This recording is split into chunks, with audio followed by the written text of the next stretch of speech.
अलकू ने आकर स्त्री से कहा, सैन आया है, लाओ जो रुपए रखे हैं उसे दे दूं, किसी तरह गला तो छूटे। मुन्नी झाड़ू लगा रही थी, पीछे फिरकर बोली, 3 ही रुपए तो हैं, दे दोगे तो कंबल कहाँ से आएगा? माघ पूस की रात हार में कैसे कटेगी?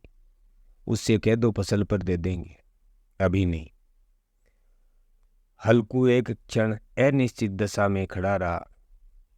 पूस सिर पर आ गया। कंबल के बिना हार में रात को वह किसी तरह सो नहीं सकता। मगर सेना मानेगा नहीं, गुड़कियां जमाएगा, गालियां देगा। बला से जाड़ों में मरेंगे, बला तो सिर से टल जाएगी। ये सोचता हुआ वह अपना भारी भरकम डील लिए हुए, जो उसके नाम को झूठ सिद्ध करता था, स्त्री के समीप आ गया और खुशामद करके बोला कि दे दे, गला तो छूटे, कंबल के लिए कोई दूसरा उपाय सोचूंगा। मुन्नी उसके पास से दूर हट गई और आंखें तरेरती हुई बोली, कर चुके दूसरा उपाय, जरा सुनूं तो कौन सा उपाय करोगे? कोई खिरात दे देगा क्या कंबल? न जाने कितनी बाकी है जो किसी तरह चुकने ही नहीं आती। मैं कहती हूं, तुम क्यों नहीं खेती छोड़ देते? मर मर काम करो, उपज हो तो बाकी दे दो। चलो छुट्टी हुई। बाकी चुकाने के लिए ही तो हमारा जन्म हुआ है। पेट के लिए मजूरी करो, ऐसी खेती से बाज आए। मैं रुपए न दूंगी, नहीं दूंगी। हल्कू उदास होकर बोला, तो क्या गाली खाऊं? मुन्नी ने तड़प कर कहा, गाली क्यों देगा, क्या उसका राज है?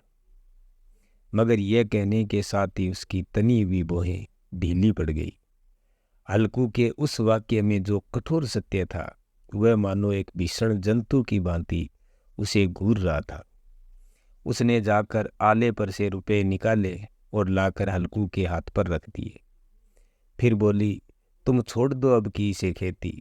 मजूरी में सुख से एक रोटी तो खाने को मिलेगी, किसी की धौंस तो न रहेगी। अच्छी खेती है, मजूरी करके लाओ, वह भी उसी में झोंक दो, उस पर धौंस। हल्कू ने रुपए लिए और इस तरह बाहर चला मानो अपना हृदय निकाल कर देने जा रहा हो। उसने मजूरी से एक एक पैसा काट काट कर 3 रुपए कंबल के लिए जमा किए थे। वह आज निकले जा रहे थे। एक एक पग के साथ उसका मस्तक पानी दीनता के भार से दबा जा रहा था। दूसरा दृश्य, पूस की अंधेरी रात। आकाश पर तारे भी ठिठुरते हुए मालूम होते थे। हल्कू अपने खेत के किनारे ऊख के पत्तों की एक छतरी के नीचे बांस के खटोले पर अपनी पुरानी गाढ़े की चादर ओढ़े बड़ा कांप रहा था। खाट के नीचे उसका संगी कुत्ता जबरा पेट में मुंह डाले सर्दी सी कूं कूं कर रहा था। 2 में से एक को भी नींद नहीं आ रही थी। हल्कू ने घुटनियों को गर्दन में चिपकाते हुए कहा, क्यों जबरा, जाड़ा लगता है? कहा तो था घर में पुआल पर लेटा रहे, तो यहाँ क्या लेने आए थे? अब खाओ ठंड। मैं क्या करूं? जानते थे मैं यहाँ हलवा पूरी खाने आ रहा हूँ। दौड़े दौड़े आगे आगे चले आए। अब रो नानी के नाम को। जबरा ने पड़े पड़े दुम हिलाई और अपनी कूं कूं को दीर्घ बनाता हुआ कहा, कल से मत आना मेरे साथ, नहीं तो ठंडे हो जाओगे।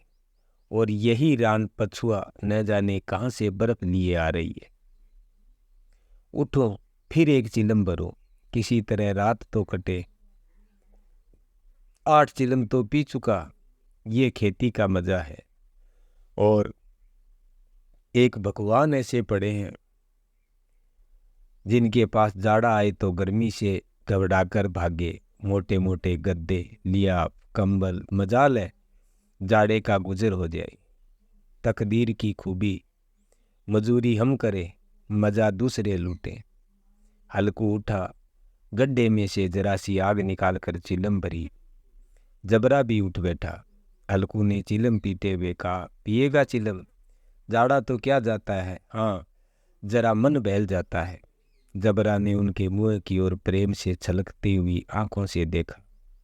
हल्कू आज और जाड़ा खा ले, कल से मैं यहाँ पुआल बिछा दूंगा, उसी में घुसकर बैठना, तब जाड़ा न लगेगा। जबरा ने अपने पंजे उसकी घुटनियों पर रख दिए और उसके मुंह के पास अपना मुंह ले गया। हल्कू को उसकी गर्म सॉस लगी।